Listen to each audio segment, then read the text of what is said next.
मस्तपैकी इथे मी आप्पे करायला घेतले. आप्यासाठी मी घेतलेले आहे मसूर डाळ, मुगाची डाळ, उडदाची डाळ, चण्याची डाळ आणि रेशनचा तांदूळ घेतला आहे बरं का. रात्रभर भिजत घातलेलं आहे हे आणि सकाळी लगेचच दळून घेतलेले आहे. आणि मस्तपैकी इथं पहाटे सकाळी बघा नाश्त्याच्या टायमाला एवढा जोरदार पाऊस विरारला आहे. पाणीसुद्धा खूप भरलं आहे. त्यामुळे मुलांना 2 दिवस सुट्ट्या मिळाल्या आहेत. मग म्हटलं मनस्वीच्या आवडीचे आप्पे करूया. आणि इथे आप्पे करण्यासाठी आधी मी चटणी करून घेतली. खोबऱ्याची चटणी केलेली, जिरं मोहरीची फोडणी कढीपत्त्याची दिलेली आहे आणि खोबरं आणि लसूण टाकून आपलं छान अशी चटणी झालेली आहे.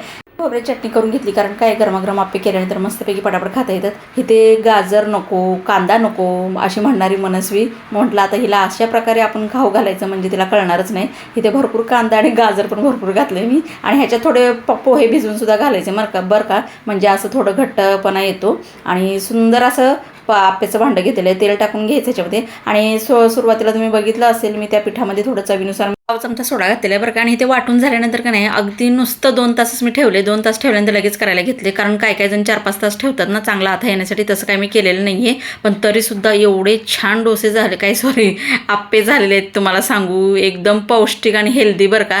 काय मुलं खात नसतील ना जे पण भाज्या म्हणा, बीट म्हणा, गाजर म्हणा, ते असं टाकायचं आणि मस्तपैकी त्यांना करून द्यायचं. आता जी कांदा आणि गाजर न खाणारे बघा पुढे कशी चवीने खाते. आणि मस्तपैकी ते आप्पे झालेले आहेत. तर थोडं तूप टाकायचं किंवा तेल टाकायचं तुम्हाला जे टाकायचं ते आणि त्याच्यामध्ये बॅटर टाकून द्यायचं. एका घाण्यामध्ये आपले 12 आप्पे होतात.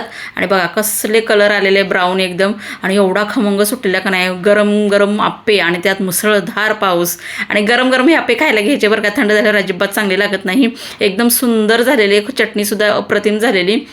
तुम्हीसुद्धा नक्की करून पहा आणि व्हिडिओ आवडल्यास लाईक, शेअर, सबस्क्राईब नक्की करा बरं का. बघा कशी खाते बरं का आणि म्हणते एकदम भारी झाले आणि तिला अजून आवडले, ती अजून खाणार म्हणत होती. खूप छान झाले होते. अशा प्रकारे मुलांना फसवायचं आणि त्यांच्या शरीरात प्रोटीन जाऊ द्यायचं. कारभारीसुद्धा तयारीत आहे ते खाण्यासाठी. त्यांनासुद्धा खूप आवडले. रिॲक्शन बघा त्यांची. तुम्हाला कसे वाटले आप्पे? आवडल्यास नक्की सबस्क्राईब करा आणि लाईक करा.